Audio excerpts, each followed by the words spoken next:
al aire. Un saludo a todos los oyentes que se conectan en una nueva ocasión con Las Voces del Libro, programa de la editorial de la Universidad del Rosario por Rosario Radio. Mi nombre es Laura Ballesteros y les doy la bienvenida a una nueva emisión de este programa con la canción Lost on You del artista estadounidense Laura Pergolizzi, artísticamente conocida como LP. Canción que hace parte del tercer y cuarto álbum de estudio de esta compositora y cantante americana y con la cual le doy la bienvenida a nuestras panelistas del día de hoy, María Camila Núñez y Ana Montoya, quien además se encuentra debutando el día de hoy como una de las nuevas voces de este programa. Bienvenidas a las dos. Hola, buenos días Laura y buenos días a todos los que se conectan con nosotros tanto por Spreaker, Rosario Radio y por las redes sociales de la editorial de la Universidad del Rosario. Muy contenta de estar hoy en un nuevo episodio de Las Voces del Libro. Hola Ana. Hola Laura, muchas gracias, muy feliz de estar acá con ustedes y un saludo a todos los que nos escuchan. Así es, bueno, y le recuerdo a todas las personas que se están conectando a través de Rosario Radio y a través de la página de Facebook de la editorial, que esta misión hace parte de la segunda franja de eventos virtuales de la editorial de la Universidad del Rosario, por lo cual si se encuentran interesados en programarse con nosotros en lo que resta de esta semana, los invito a seguirnos en todas nuestras redes sociales, en Instagram, Facebook y Twitter, donde nos encuentran como Editorial UR. Allí podrán encontrar toda la programación de la semana, presentaciones de libro, lecturas compartidas, charlas con la editorial y jueves de revistas, contenido que podrán compartir usando el numeral LEUR. Recuerden que la editorial más que academia son múltiples formas de ver el mundo.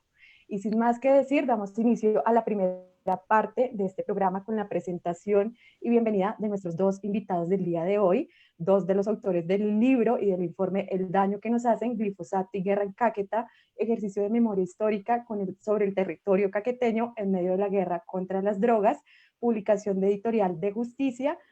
María Camila, los invitados. Bueno, como ustedes, los que nos están viendo en Facebook pueden ver, tenemos a dos invitados. Uno de ellos es Luis Felipe Cruz Oliveira. Él es abogado y sociólogo de la Universidad Nacional de Colombia. Su ámbito de investigación es la historia y el desarrollo del conflicto armado y su relación con el narcotráfico. Ha trabajado el vínculo entre garantía de derechos humanos, procedimiento penal y sistemas penitenciarios. También ha estudiado la calidad de vida en territorios donde se cultiva la coca y el impacto de las políticas de drogas en el acceso a derechos sociales en poblaciones cocaleras. En la actualidad es investigador de la línea de política de drogas en De Justicia y hace parte del equipo que coordina el colectivo de estudios de drogas y derecho. Él es Luis Felipe y tenemos también otra invitada que es Ana María Malagón Pérez. Ella es socióloga de la Universidad Externada de Colombia. Su trabajo se centra en el impacto del conflicto armado en la ruralidad colombiana, los movimientos sociales y el proceso de paz, especialmente desde un estudio de las relaciones de género. Tiene experiencia en el diseño y la aplicación de metodologías cualitativas y participantes. Actualmente se encuentra desarrollando una investigación sobre la materialización de las obligaciones derivadas del acuerdo de paz en 5 regiones del país, que lleva a cabo como investigadora de la línea de campesinado y tierras y hace parte del grupo de trabajo en temas de paz y de justicia. Entonces, buenos días Luis y Ana María, bienvenidos. Buenos días. Hola, buenos días. Muchísimas gracias a los dos por aceptar esta invitación a nuestra emisión de Las Voces del Libro. Y bueno, ya entrando en materia para poder hablar específicamente de esta publicación, yo quisiera que empezaran contándonos un poco de este libro, de este informe, El daño que nos hacen, glifosato y guerra en Caquetá. Sabemos que esta publicación es el resultado de una investigación que da cuenta de algunas de las muy diversas experiencias que se configuran alrededor de la guerra contra las drogas, específicamente contra los cultivos de la coca en Caquetá, pero yo quisiera que iniciaran contextualizándonos un poco de dónde surge este interés investigativo por el tema, por esta zona, y para presentar una buena contextualización a todas las personas que se están conectando por Rosario y la página de Facebook.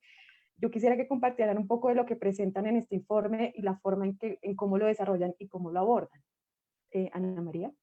Sí, bueno, en De Justicia el interés sobre las fumigaciones con glifosato ha estado presente ya hace bastante tiempo.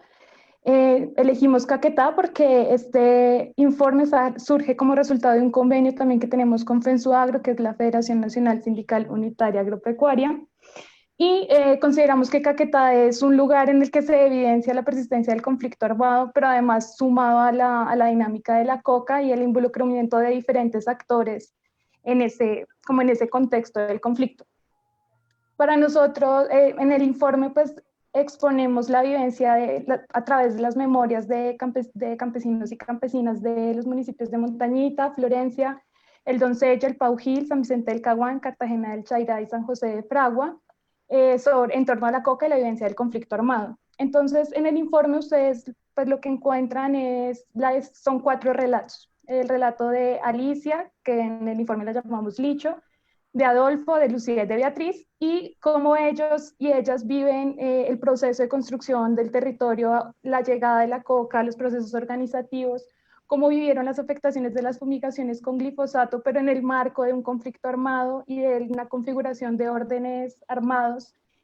Y digamos que empleamos en el informe una narrativa en primera persona porque consideramos que es fundamental apostarle a documentos que no solamente sean aprehendibles por la academia, sino que puedan llegar a diversos sectores y un poco el compromiso en construcción de memoria. Y la apuesta que tenemos en esta propuesta fue esa. Listo, muy interesante, Ana María. Yo quisiera saber, digamos, leyendo todos estos testimonios, quisiera saber cómo fue esa valencia que ellos prestaron respecto a la ley. Es decir, cuando ellos querían denunciar, tenían muchas dificultades para hacerlo, no solamente por la lejanía, porque ellos vivían en veredas o porque les exigían certificados que ellos no tenían, sino también porque no, o sea, no tenían un acceso real a la administración de justicia y por el contrario, sí eran criminalizados y estigmatizados. Un ejemplo claro de esto es lo que pasó con el estatuto de Turbay Ayala, que los judicializaba por el porte individual de coca. O sea, para eso sí digamos que había una eficacia en la ley. Entonces quisiera saber, pues tanto para Luis como para Ana María, ¿qué mecanismos jurídicos o alternativos ustedes creen que hubiesen funcionado para garantizar el acceso a la administración de justicia? Bueno, esa pregunta la puedo abordar yo. Digamos, el tema de las quejas y de las denuncias que pudieron presentar las comunidades siempre fue complicado para el programa de erradicación aérea. Y esto es así desde 1994. Investigaciones como la de Cristina Lyons muestra que a lo largo de, no sé, 15 años se presentaron más o menos como 17.000 o 18.000 quejas por afectaciones a cultivos lícitos, sobre todo. Y que a la larga, básicamente, solamente como el 1 o 2% de esas quejas resultaban en algún tipo de indemnización. Y el grueso de esas quejas resultaban siendo desestimadas porque justamente los campesinos, las familias campesinas no tenían la capacidad técnica de hacer una geolocalización de los daños del cultivo, muchas veces no tenían propiedad sobre la finca o el título de propiedad. Y entonces esto dificultaba la reclamación. Además que este proceso lo adelantaba la misma oficina antinarcóticos de la policía. Entonces aquí de lo que se trataba era de una falencia de debido proceso total. ¿Cómo se hubiera podido mejorar este aspecto? Pues es un asunto que...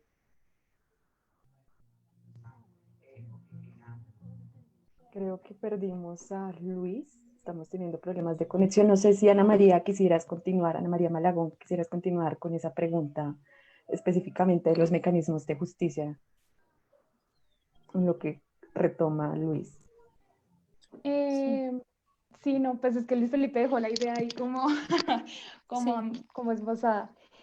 Pero pues básicamente el problema que identificamos es que hay una eficacia a la hora de sancionar al campesino cocalero, pero no hay una eficacia a la hora de hacer seguimiento a los pocos casos que fueron abiertos por el campesinado por las afectaciones por las fumigaciones con glifosato.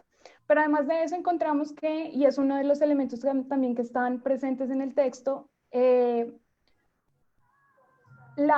contexto del conflicto armado en el que se desarrollan estas fumigaciones con glifosato afecta en la capacidad de denuncia del campesinado. Entonces, aunque existen quejas, realmente las quejas no logran dimensionar el impacto de las fumigaciones con glifosato, ya que por la misma eficacia en la sanción al campesinado, pues los campesinos preferían no ir a a poner denuncias porque pues en sí mismos estaban casi que declarando que ellos entonces estaban cometiendo una actividad ilícita.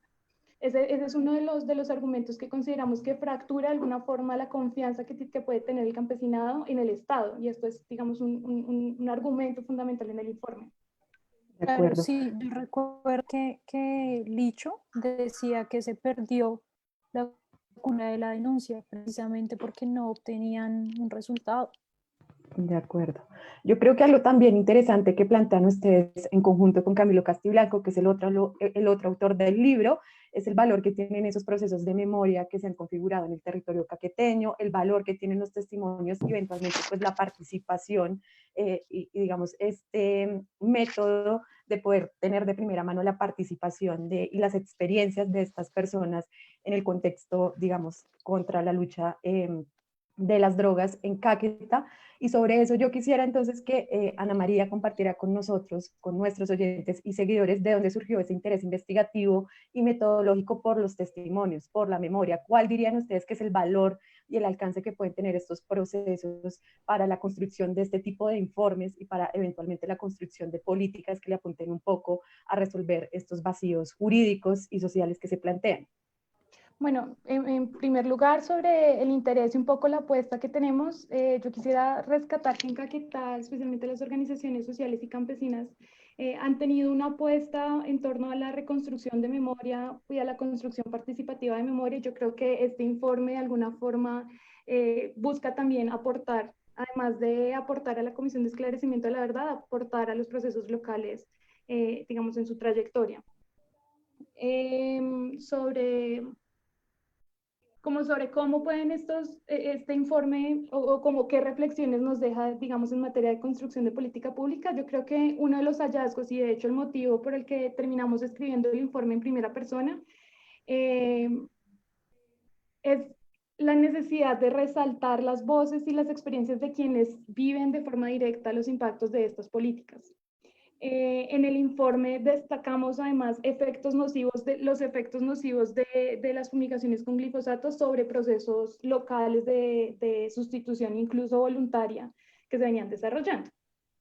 Un poco creo que la reflexión que nos debe dejar esto es cómo se vincula de forma participativa a las comunidades que hacen parte, digamos, o quienes viven directamente sobre quienes recaen los impactos de estas políticas a como unos procesos más de consulta, más de hacer un seguimiento a qué efectos tiene entonces directamente sobre las comunidades, porque pues en términos de resultados puede tener unos resultados, digamos, me he dicho, como cuál es entonces realmente el costo de esos resultados que el Estado muestra. Básicamente creo que eso.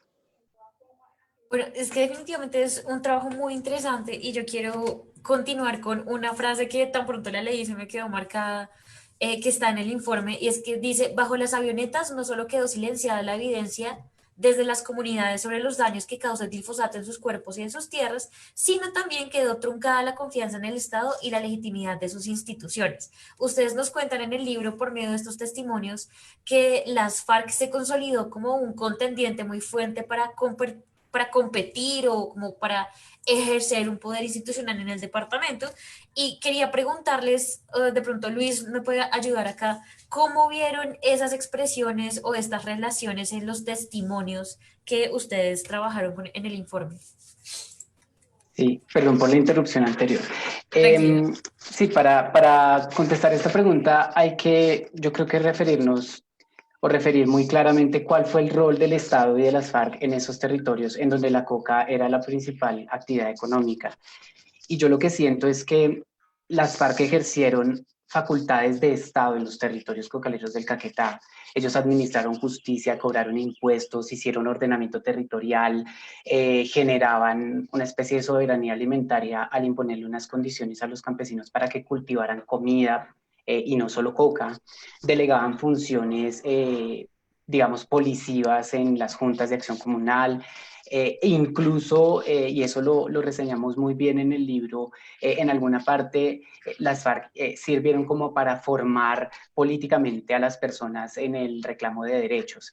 Y esto es algo complicado. Obviamente la investigación allí tiene un sesgo claro que siempre lo hemos manifestado. Nosotros hablamos con organizaciones sociales del Caquetá y ellas tienen su postura al respecto.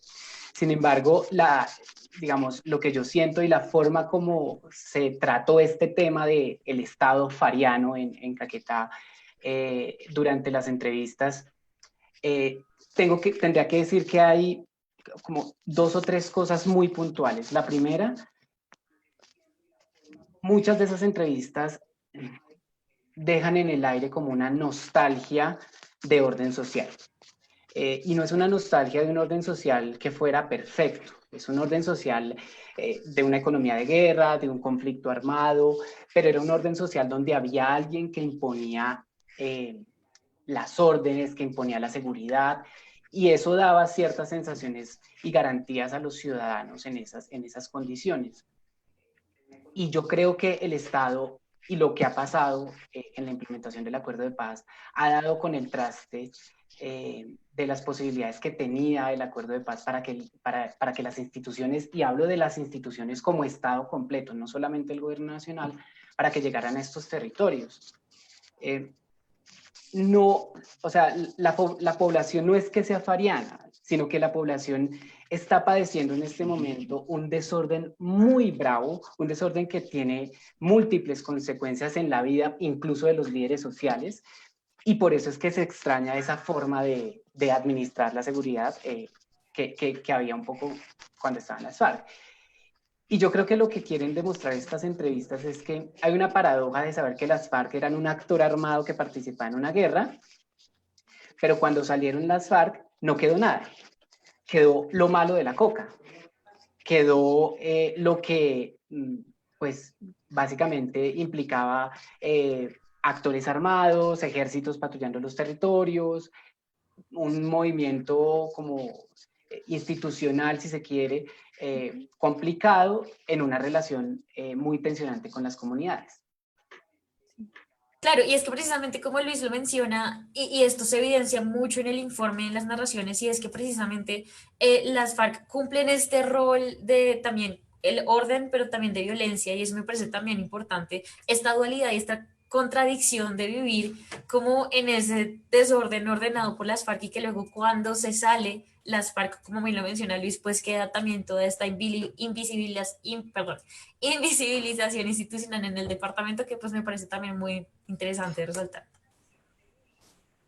Sí, y digamos, eso que tú mencionas, Luis, es muy importante porque ustedes en el libro hablan de incluso una cesión de soberanía. Recordemos que cuando hubo la zona de distensión, esa fue una cesión de territorio, porque hablando de los diálogos un poco que se querían dar en ese momento para lograr la paz, lo que el Estado hizo fue ceder ese territorio. Entonces, vemos que uno de los rasgos más representativos, tanto de la violencia como de la pobreza y de la zozobra de la guerra, fue ese abandono estatal, esa cesión de territorio y ese abandono estatal. Licho lo menciona cuando ella dice, abro comillas, sepan que en nuestra tierra, aunque lejana, la han afectado varias políticas de la Casa de Nariño. Y en otra frase Adolfo dice, abro comillas, el Estado es una cosa inventada desde Bogotá que han querido imponer acá. Entonces, esos testimonios son muy dicientes porque demuestran que las normas, la institucionalidad ha sido algo supremamente lejano que no ha llegado a esos territorios. Yo quisiera saber si Luis y pues posteriormente Ana María creen que en Colombia hubiese funcionado más el modelo de Estado federal. Yo siento que, digamos, ese debate no deberíamos darlo de nuevo. Colombia, para bien o para mal, es un país unitario con una figura atenuada que es la descentralización política, administrativa y presupuestal. Y creo que es parte de nuestro crecimiento como sociedad aceptar que esa es una realidad histórica que nos costó 7 guerras civiles en el siglo XIX, 100 años de una constitución horrible, y después nos ha costado en parte como todas las garantías democráticas que dieron origen al conflicto armado. Entonces yo lo que siento es que podemos, digamos, no enfocarnos en ese debate federalista, pero eso no quiere decir que la descentralización tenga que ser discursiva o tenga que ser un saludo a la bandera o una cosa que está simplemente en la Constitución. Yo lo que siempre he defendido es que una buena descentralización institucional parte de una idea de fortalecer el Estado en todos sus niveles, incluyendo el Estado local. Y eso implica fortalecer los juzgados, los fiscales, fortalecer las alcaldías, fortalecer la sociedad civil local, que es la que finalmente nutre el Estado. Y eso parte de respetar lo que existe en los territorios. A mí me preocupa mucho que en estas dinámicas de discusión alrededor del Estado y de las instituciones, muchas veces la idea es llevar el Estado a las regiones, como si las regiones fueran lugares oscuros y el Estado fuera la luz iluminando los territorios. Y yo lo que siento es que hay cosas que la gente ha hecho en estos territorios, y justamente la coca mínimas, si se quiere, sociológicas de la generación de las instituciones. La coca, y esto lo dice María Clemencia Ramírez en un libro muy bueno, sentó las bases de la institucionalidad al monetizar la economía, garantizar una migración al territorio, estabilizar a la población. Entonces yo siento que más allá de este discurso vacío de fortalecer las instituciones, lo que hay que hacer es fortalecer el Estado local. Y yo creo que las frases que citas hacen referencia más, no tanto a la necesidad de que nosotros administremos el territorio, hablando de los pobladores de Caquetá, sino hace una referencia a la lejanía que tiene El Estado. la decisión frente a donde se ejecuta la decisión. Y entonces yo creo que eso podría pasar perfectamente en un régimen federal. O sea, Florencia podría ser la capital del estado de Caquetá, y yo creo que Florencia incluso podría estar lejos de los territorios, pues lejos de las zonas rurales de Solano, por decir algo. Y aquí de lo que se trata es de entender un principio, yo creo que lo voy a enunciar así, un principio de nada sobre nosotros sin nosotros, que finalmente es como una materialización de la participación democrática de los derechos políticos de los territorios de esas zonas, que son finalmente ciudadanos. Y yo creo que esa idea podría servir mucho, y hay un ejemplo en el programa de sustitución, que tenía una buena idea en el papel de establecer diálogos en diferentes niveles e instancias de coordinación entre los diferentes niveles del Estado. Sin embargo, Colombia es un país complejo, centralista, eso sí, y requiere como mucho músculo y sobre todo que el Estado decida cumplir los compromisos que tiene o que adquiere con las comunidades. El Estado colombiano no cumple. Y eso yo creo que ha generado como unas falsas expectativas que el Estado no puede cumplir y que finalmente resulta todo en una telaraña de burocracia desde Bogotá, que con buenos funcionarios a veces no logran dar las soluciones a las respuestas de las personas. El reclamo de Alicia y del otro personaje, y de Adolfo, es que cumplir los derechos a la gente que vive en estas zonas rurales no es hacerles un favor. Aquí no se trata de favores ni de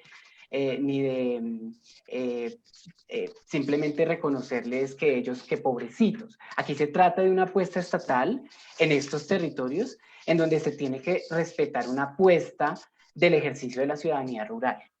Y yo creo que ese es el debate que hay que dar en este momento tan puntual del acuerdo de paz y pues de toda la violencia que está arreciando en ese territorio. De acuerdo. Me parece súper pertinente y además un debate súper interesante que además combina un poco con la pregunta que quiero hacer, porque si estamos hablando de el rescate del territorio y del gobierno local y estas dinámicas propias, pues nos cuentan también en el informe que en Caquetá y también en otros departamentos de Colombia, pues en general, hay una relación muy importante entre el territorio, el ecosistema y la vida, digamos, cotidiana, rural, etcétera. Y pues también nos muestran que hay una relación que es muy importante tener en cuenta entre las fumigaciones con acciones de guerra y la institucionalidad, pero también que hay diferentes afectaciones no solamente a las personas, sino al ecosistema, al ambiente, a animales, plantas, etcétera. Entonces mi pregunta es que eh, se ve que hay una relación entre campesinado, naturaleza y suelo, que hay una interrelación y una interdependencia muy importante que se ve afectada no solamente por el glifosato, sino por las acciones de guerra en el territorio. Quisiera entonces de pronto, Ana, que nos cuente cuáles fueron los principales cambios en esta relación entre territorio y campesinado durante su periodo de estudio y en qué está esa relación en este momento, cómo se está viviendo. Sí, no, yo creo que una de las ventajas que, o bueno, uno de los elementos que nos permite el informe al contarlo en primera persona es justamente también evocar la emocionalidad que tiene todo este asunto. Un poco en la historia de Alicia, por ejemplo, encontramos no solamente la historia de alguien que llega al Caquetá en el proceso de colonización, que construye una vida ahí, que construye unas apuestas organizativas, sino unos elementos estructurales de justamente la conversación que se está hablando, de la falta de presencia del Estado, o de una apuesta pues del Estado de fortalecer los territorios. Y lo encontramos en Adolfo también en elementos estructurales de cómo una política de drogas se junta con una política contrainsurgente y tiene unos efectos nocivos para el campesinado que queda un poco en el medio. Siento que esta relación entre campesinado, naturaleza, territorio, además guarda también una relación con los procesos organizativos. El hecho de que lleguen familias y les toque tumbar monte y les toque en conjunto sembrar, digamos, eso genera un proceso de tejido comunitario que es muy importante en Caquetá, que por la dinámica del conflicto ese tejido se quebró, que en el acuerdo de paz, entonces vamos al periodo de análisis, un poco en el periodo de análisis lo que encontramos es que las apuestas organizativas justamente lo que reclaman y que son tildadas además de insurgentes, lo cual es muy paradójico porque lo que reclaman es presencia del Estado. O sea, lo que el campesinado ha estado reclamando es que les pongan vías para que puedan transportar lo que se produce y no les llegaron las vías nunca. Pidieron alumbrado público y tuvieron que hacer movilizaciones constantes y aún así pues se logró, digamos, por partes, pero no se logró, digamos, una consolidación de algo que uno dice, pues, de elementos básicos para la subsistencia del campesinado. Y llega la coca y la coca entonces termina siendo, como ya lo decía Luis Felipe, pues un factor de desarrollo local de alguna forma y que vincula al campesinado a la economía local. ¿Qué encontramos ahora? Y aquí una experiencia como personal. Nosotros en el trabajo de campo vimos en parte pues el incumplimiento del PENIS. O sea, los procesos organizativos, más bien los líderes sociales, asumieron en el acuerdo de paz, se cargaron un costal grandísimo de convencer a las personas, de convencer a las familias de que confiaran en el acuerdo de paz. Se sembró esperanza en las familias campesinas que vivían de la coca, se inició el proceso de sustitución y el Estado casi que está pasando por encima de la esperanza del campesinado. O sea, nosotros vivimos como las filas de los campesinos y las campesinas que iban a reclamar los subsidios, bueno, como el apoyo económico del programa del PENIS, y llevaban 2 meses sin recibir un peso. Entonces uno dice como, de verdad, ¿hasta qué punto entonces las familias pueden subsistir sin nada de plata 2 meses? Entonces el Estado realmente a veces como justamente como efecto de unas políticas no consultadas, no participativas, o como poco aterrizadas a la realidad, termina generando entonces de nuevo un proceso de desconfianza por parte de la ciudadanía hacia el Estado, porque pues de alguna forma, además de poner en riesgo a los líderes y las lideresas sociales que asumieron el proceso de paz, pues ahora lo que hay es una total desesperanza. De acuerdo. Yo quisiera entonces que ahora pasáramos un poco a las reflexiones y a las recomendaciones que arrojó este informe y vincularlo con una pregunta que nos llega desde redes de Laura Gil Vega, que nos dice y nos pregunta cómo se abordó esta metodología y el uso de entrevistas como técnica de investigación en un territorio como Caquetá, donde, como ya lo mencionaron, existe una ausencia estatal. ¿Cuáles fueron los obstáculos, las estrategias de acercamiento a la población y eventualmente para ya articularlo con la pregunta que yo quería plantearles, ¿cuáles serían esos desafíos investigativos y jurídicos que abordaron y que lanzaron como conclusión este informe? O sea, ¿qué queda pendiente para que ustedes puedan abordar eventualmente en futuras investigaciones? Bueno, yo podría responder parte de la pregunta. Nosotros en el proceso de investigación fue muy importante la participación y la comunicación constante que tuvimos con las organizaciones campesinas, específicamente con Cordosaquia, con Flopat, porque pues ellos y ellas guiaron casi que nuestro proceso en el Caquetá. Nosotros desarrollamos a partir de entrevistas como con unos indicadores, pues con las categorías claves, construcción de territorio, afectaciones por fumigaciones, y de esa forma estructuramos el documento. Un poco lo que se encuentra también, y yo creo que este fue un reto, es cómo convertir esto que, digamos, en la formación en ciencias sociales del saber académico, una narración en tercera persona, que puede ser en muchas ocasiones poco legible. Incluso yo pienso que que en mi familia habrían personas que no leerían esos textos.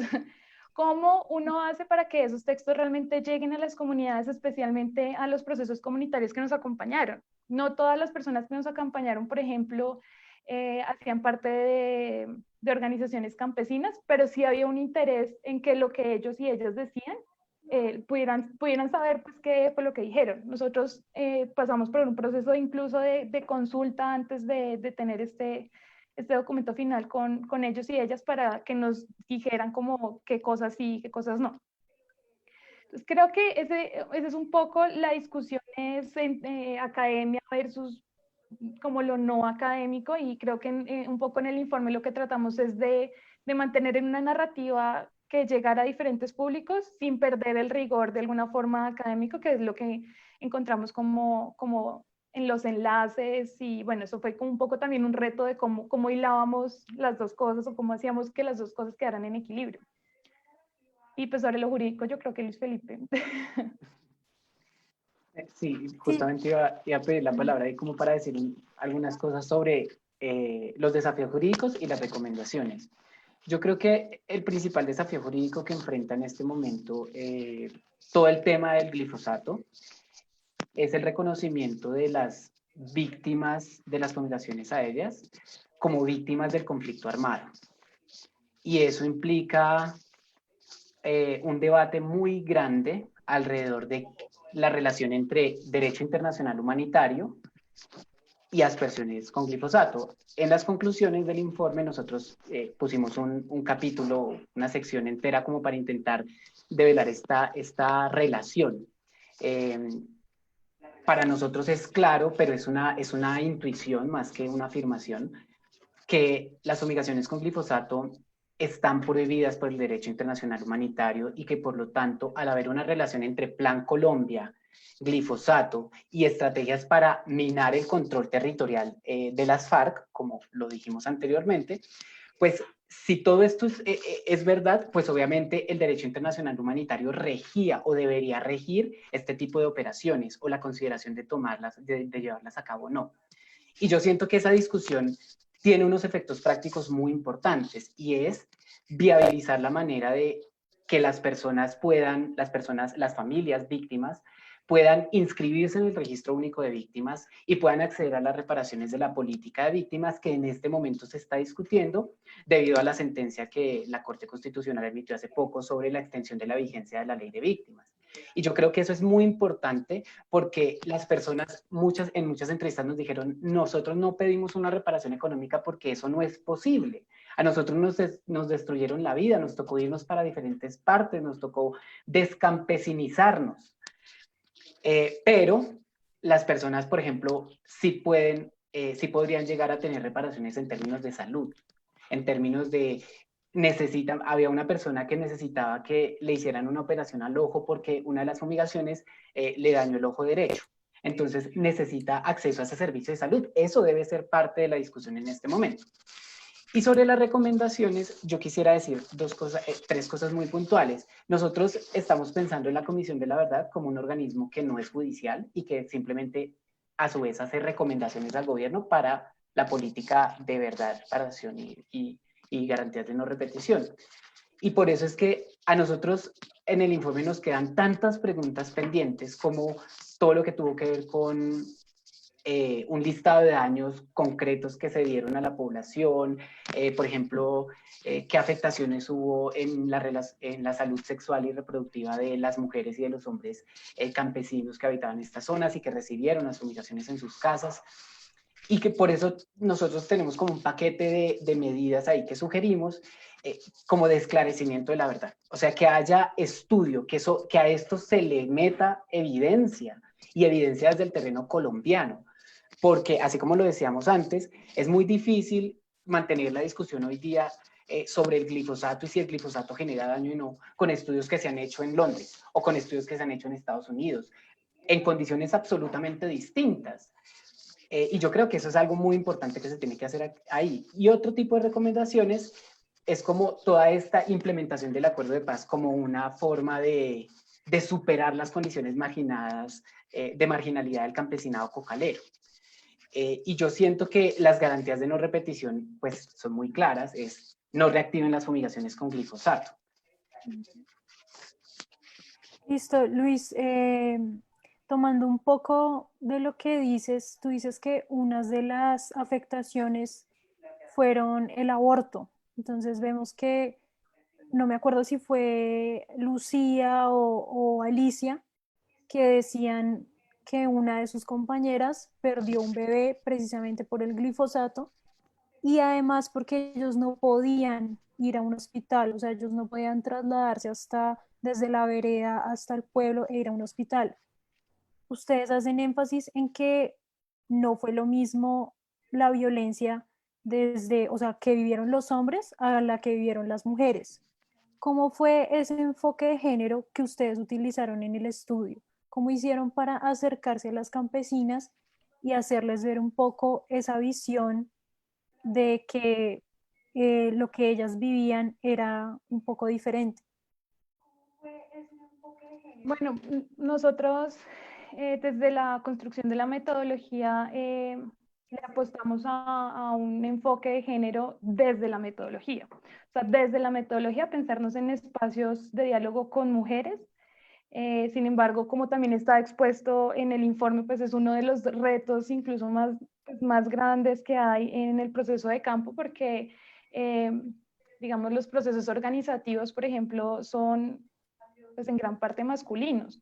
Nosotros reconocemos que contamos con una participación de mujeres, que gracias a eso tenemos, digamos, estas narrativas, pero un poco lo que logramos fue a través de las entrevistas y más como en procesos individuales de acompañamiento a las mujeres, hablar sobre este tipo de afectaciones concretas para ellas, para quienes son. Entonces, en muchas ocasiones, quienes asumen las labores de cuidado de las personas que terminaban enfermas por las fumigaciones con glifosato, quienes asumían las labores de cuidado de los hijos, si el esposo tenía que irse, o bueno, el compañero, quienes asumen entonces estas afectaciones en salud como lo fue el aborto, y eso un poco también tratamos de evidenciarlo en el informe.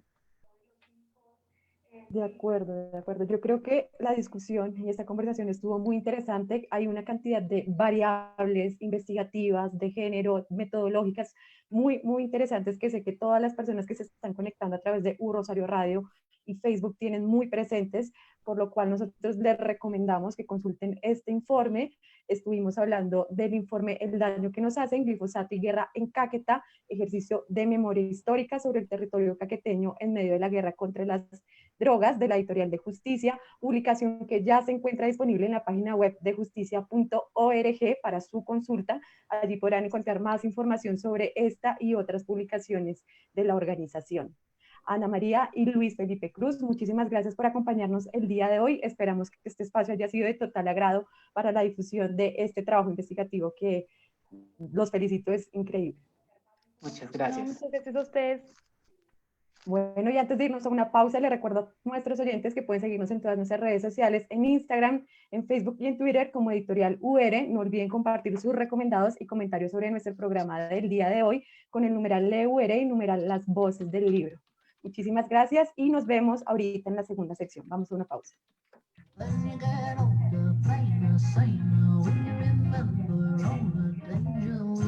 ¿Nos vamos?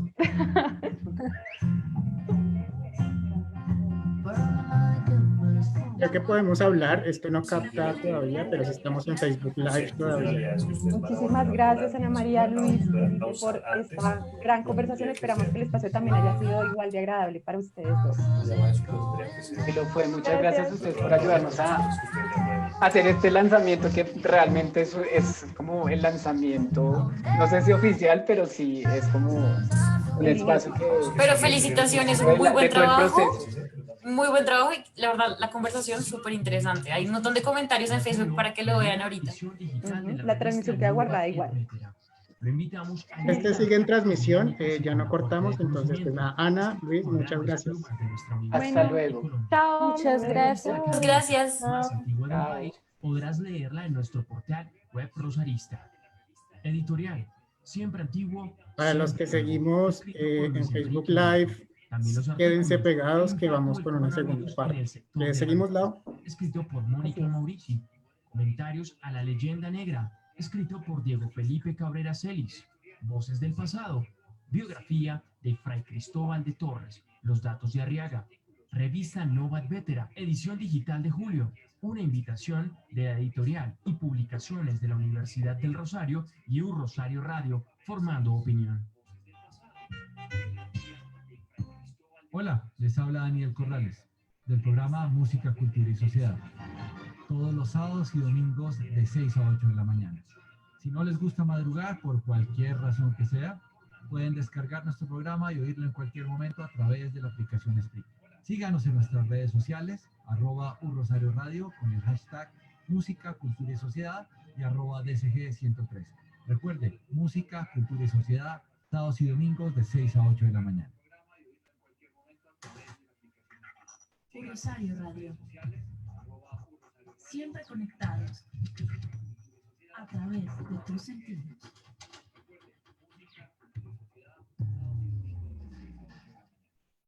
Estás escuchando las voces del libro.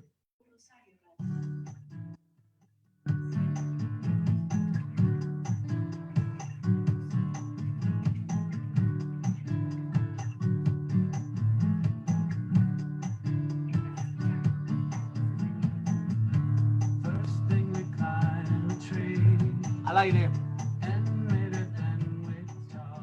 Bueno, y le recuerdo a todas las personas que se están conectando a través de la página de Facebook de la editorial, a través de Un Rosario Radio, que en esta segunda sección de las voces del libro hablamos y recomendamos libros fuera de la academia. Hablamos de todo tipo de géneros y temas literarios, por lo cual hoy tenemos un tema muy interesante. Vamos a hablar de libros, de las últimas adquisiciones que tuvimos en libros de literatura, compras, recomendados, los últimos libros que leímos.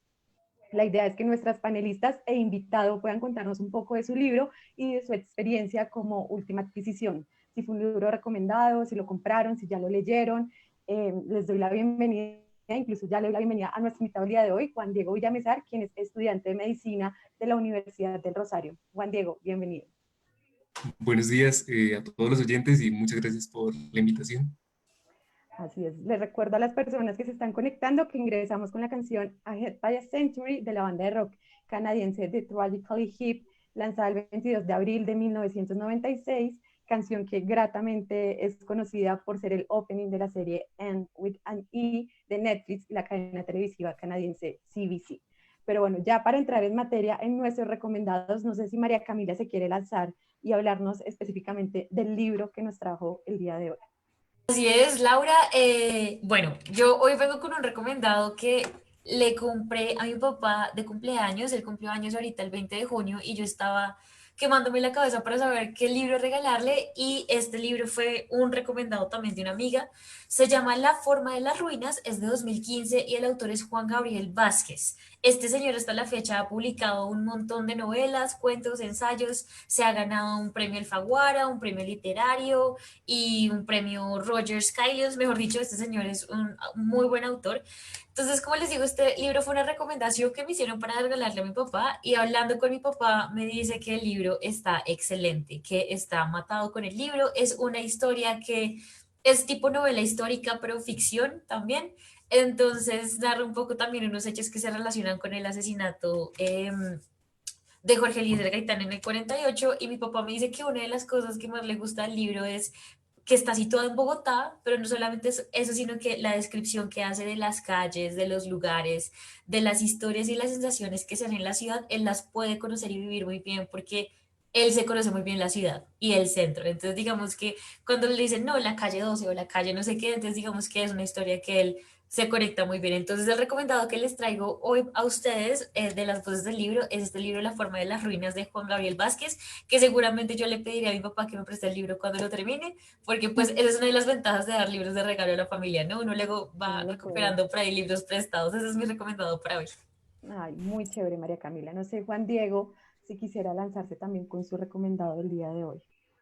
Bueno, se llama Diccionario Házaro. Ujú. Este libro pues lo compré en una librería de segunda ahí por la 45 y pues fue un día que lo vi en Facebook y me llamó la atención.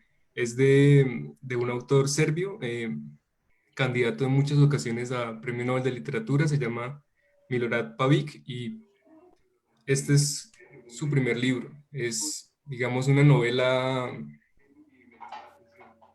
que utiliza una estructura como fragmentada. Entonces lo que plantean es describir la historia del, pues, de un pueblo llamado Los Házaros, que es como una especie de pueblo ficcional, Ujú.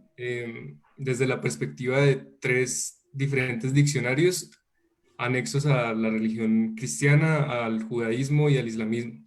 Pues es como un libro muy conceptual, digamos, pero me gustó bastante porque siento que como que uno en la medida en que lo va leyendo tiene que forzarse a leer de diferentes formas y sobre todo como a ir relacionando las partes de atrás del libro, digamos, con lo que va ocurriendo adelante, como que al final de cuentas uno no, como que uno aprende a leer no solamente de forma lineal, sino como a tratar de cortar un poquito de forma oblicua el libro, como tratar de ir relacionándolo todo para construir como la historia que se va desarrollando. Yo lo recomiendo bastante, lo muestro nuevamente. Yo creo que también lo interesante de estas recomendaciones, si se dan cuenta con el recomendado de Juan Diego, es que no necesariamente tiene que ser un libro, una última novedad en librerías. Digamos que las últimas adquisiciones también se pueden dar en estos espacios escondidos, en esas librerías independientes que se encuentran alrededor de las universidades, incluso cerca de la Universidad de Rosario nos encontramos con una cantidad de librerías que tienen primeras ediciones, que tienen una cantidad de libros que también en la medida en que los vamos adquiriendo también se vuelven digamos, nuevas adquisiciones, libros nuevos que nos gustaría leer, que nos gustaría regalar, como fue el caso de María Camila. Entonces creo que es muy interesante poder también darle una segunda vida a estos libros y apoyar eventualmente estas librerías que dada la contingencia pues también están viendo cómo pues, superar la situación. No sé, Ana Montoya, si quiere que pasemos con su recomendado. Sí, Laura, yo quisiera recomendar un libro que se llama Peaje, de Julio de la Rosa. Él es un escritor español.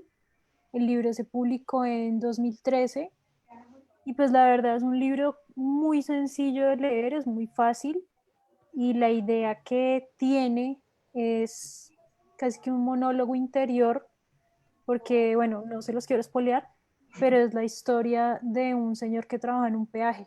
Entonces él todo el tiempo está recogiendo plata y viendo los carros pasar y pareciera que es algo muy sencillo y muy aburrido, pero a raíz de eso se construyen varias ficciones. Entonces, pues se los recomiendo, me gustó mucho y espero que lo lean. Así es. Acá desde redes ya nos están mandando comentarios, felicitaciones. Saludamos a Laura Reyes, quien también es una de las nuevas voces de este programa, Las Voces del Libro. Un abrazo a ella, que además dice que son súper buenas las recomendaciones que han dado tanto Juan Diego como María Camila y pues ahora Ana Montoya. Yo quisiera ya pasar con mi recomendado. Creo que igual ustedes tuvieron un mini spoiler con la canción de inicio de esta sección porque realmente la puse y fue mi recomendado la canción por eso. Yo sabía que esa canción que Laura puso no era gratis. No era gratis. Es de verdad ahorita una canción que tengo en reproducción continua en todas estas plataformas de Spotify porque creo que se ha convertido en una de mis series favoritas. Y bueno, les estoy hablando específicamente de la novela End with an E. Bueno, la novela se llama Anne of Green Gables, pero la traducción es Ana de las Tejas Verdes. Y esta novela, la cual pueden comprar en formato ebook, que fue como yo la pude acceder, digamos, dada la contingencia, es la primera publicación de una antología de 8 libros que da cuenta de la historia de Anne Shirley, una niña pelirroja de 11 años que es pues, erróneamente adoptada por una pareja de hermanos mayores, Matthew y Marilla Cuthbert, que viven en Avonlea, una región ficticia de la isla de Príncipe en Canadá. Creo que lo interesante de esta novela, que todavía no me he aventurado a terminarla, es que, digamos, da cuenta de toda la historia y vida de este personaje. No sé si las personas que se están conectando, si Ana, si María Camila, que reconoció la canción, también ha visto la serie, se da cuenta de que prácticamente la serie quedó a la mitad. Entonces creo que lo interesante también de esta antología de libros es que da cuenta de toda la historia y la trayectoria por la que tiene que eventualmente pasar esta pelirroja tan particular. Pues, Esta novela, dime.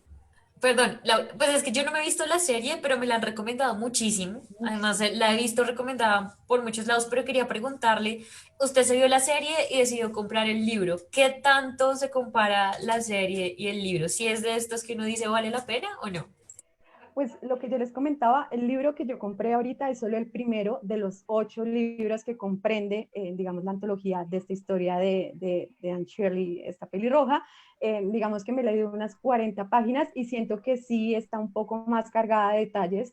Digamos que uno puede entender un poco más la historia porque prácticamente en relación a la serie de Netflix, ese primer cuento lo desarrollan casi en el primer capítulo. Entonces creo que pues realmente es interesante poder tener las dos opciones y completar la historia y los vacíos narrativos que por tiempo, por costos de producción, pues se quedaron como a la mitad entre Netflix y CBC, que fue la cadena televisiva canadiense que pues llevó a cabo esta serie. Pero bueno, lo recomiendo específicamente por eso, porque la serie es buenísima. No sé si Juan Diego y Ana Montoya tengan la posibilidad o hayan consultado. La serie se la recomiendo, No, ni de idea. verdad. Me la vi en tiempo récord, además Sí. es buenísima, entonces realmente es muy interesante. También recomiendo el libro porque hace parte de la literatura clásica para niños y jóvenes, sobre todo en países como Canadá. Ha sido traducido a una cantidad de idiomas, más de 30 idiomas alrededor del mundo, y es una novela que ya tiene pues su tiempo considerable. Fue publicada en 1908 por Lucy Montgomery y pues digamos que también ha sido punto de adaptaciones. Hay películas también viejísimas, series animadas, series de televisión también producidas en años anteriores, entonces supremamente recomendado porque creo que otra forma también de enganche para poder comprar libros es a partir de películas y series que vemos. No sé si Sí. también les pasa. Eso era lo que yo iba a decir, muy unido a lo que estaba mencionando ahorita Laura, y es que estas últimas adquisiciones de libros que hemos tenido, todos hemos tenido objetivos completamente diferentes. Y eso también es súper interesante saber cuál fue el último libro que compró y por qué. Y digamos que eso es también interesante pensar como uno no usualmente compra libros porque se me ocurrió, quiero leer, no, sino porque simplemente me vi esta serie y me llamó la atención, estaba caminando un día por la calle y lo vi, se me ocurrió que necesito darle un regalo a alguien o simplemente quiero otro libro de este mismo autor que he estado leyendo. Entonces digamos que este tema de la nueva adquisición me pareció al principio bien, pero ahora lo encuentro muy interesante porque hay muchas conexiones que uno puede estar haciendo. Por ejemplo, Juan Diego, cuando estaba caminando por la librería de la 45 y compró este libro, se me olvidó el autor. ¿Cuál era el autor? Milorad Pavik. Pero supongo que fue, ¿cómo fue eso? O sea, usted entró a la No, o sea, librería y lo vio por hecho, lo La vio, fue el primer portada libro que lo lo vio y lo compró, ¿o captó. ¿cómo fue esa experiencia? no, es que Lo pues atrapó. yo hace rato que voy allá porque el man es muy buena gente y uno encuentra libros raros y muy económicos también. Entonces es como mi librería de confianza de segunda. Incluso una vez le ¿Cómo vendí un se libro llama? y todo. Se ¿Cómo se llama llama Casa la del Héroe. librería? Ah, ok. Porque lo Queda, económico me interesa mucho. queda ahí cerca de la 45 y pues el tipo es muy buena gente y lo que les digo, uno encuentra pues por lo menos este libro, yo creo que me costó como 30.000 pesos o algo así. Y es creo que perdimos a Juan Sí, Diego. Pero se ve que es un libro de pasta dura, además creo que se sí, ve, se ve pues nos bonito. tocaría que nos contara, pero se ve en buenas condiciones. Y es que por lo general, y no sé si Ana pues que está interesada también en estas compras y en estas librerías de segunda, si ha tenido también la posibilidad de comprar libros y tener adquisiciones recientes de estos, Sí. pues digamos, de estas otras generaciones, ediciones. No sé si Pues quisiera compartir. por ahora no, porque pues por la pandemia no he comprado nada y pues también porque tengo en la biblioteca un montón de libros haciendo fila, entonces dije, pues para qué me pongo a comprar, o sea, voy a leer esos y ya cuando se me acaben, pues compro. Pero si quisiera, o sea, me interesa saber una librería que pues que no me cobre el envío y que sean así como de segunda, porque me gustan que sean viejitos, o sea, me gusta que tengan como historia y que sepa que hayan estado en la biblioteca de alguien que ni conozco. Eso se me hace muy chévere. No me gusta tanto que sean como tan nuevos, así tan perfectos, no me gusta tanto. Pero Entonces, entonces por eso también le le pregunté el gusta, dato. también le gusta que tenga subrayados o notas y esas No, cosas, ¿o odio que no? los rayen. No, odio que rayen los libros, me desespera. Pero sí que sean viejitos, o sea, que uno sepa que quién Primeras sabe por cuántas ediciones. personas pasó ese libro, ¿no? Y que sean ediciones de pasta dura o, sí, muy, muy viejas. Digamos, hay una en el centro que queda debajo de un café y encuentras libros viejísimos y con dedicatorias. Eso se me hace hermoso. Me encanta que Bonito. tengan Yo dedicatorias. no soy tan fan, digamos, de los libros de segunda por lo mismo. O sea, yo amo el olor a libros nuevos. Incluso Sí. estoy a la espera de que traigan nuevas versiones de esta obra que les recomendé, de Ana, la de las Tejas Verdes, porque realmente es de ese tipo de historias y ese tipo de literatura que los enganche y que ustedes quisieran tener en la biblioteca. Entonces, no soy tan fan, digamos, de esos libros de segunda, sobre todo porque no sé, yo soy un poco alérgica, entonces, no sé, hojas Lo con sacas. hongos ácaros, pues ya me generan como una complicación Ok. bastante fuerte. Juan Diego Ay, volvió, no sé si cerramos con unas conclusiones. Juan Diego, si quieres tú. Qué pena, es que Unas- el internet acá está súper malo. ¿En qué vamos? en No tu te preocupes, librería estrella.